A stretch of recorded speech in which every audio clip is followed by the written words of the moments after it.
Militer Federasi Rusia bersama militer Luhansk terus mensterilkan wilayah yang dikuasai, termasuk membersihkan Lysychansk dan Soledar dari pasukan musuh. Militer Luhansk, tanggal 20 November mempublikasikan rekaman detik-detik artileri menargetkan tentara Ukraina di arah Lysychansk. Artileri Brigade keempat dan kedua LPR menghancurkan akumulasi tenaga angkatan bersenjata Ukraina. Di arah Soledar, artileri Resimen ke-6 Korps Angkatan Darat kedua LPR menghancurkan posisi angkatan bersenjata Ukraina di area Soledar. Konflik Rusia dan Ukraina memasuki hari 270. Belum ada tanda-tanda berakhir.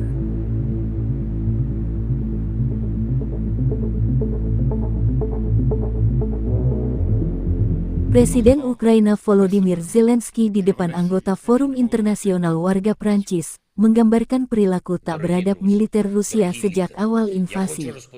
Rusia menggunakan lebih dari 4.700 rudal dalam 270 hari perang skala penuh. Ratusan kota dibakar begitu saja. Ribuan orang meninggal. Ratusan ribu orang dideportasi secara paksa ke Rusia. Jutaan orang meninggalkan Ukraina ke negara lain untuk melarikan diri dari perang, kata Zelensky. Kita harus menghentikan ini. Kita harus menghentikan agresi Rusia. Kembalinya kedamaian adalah mungkin.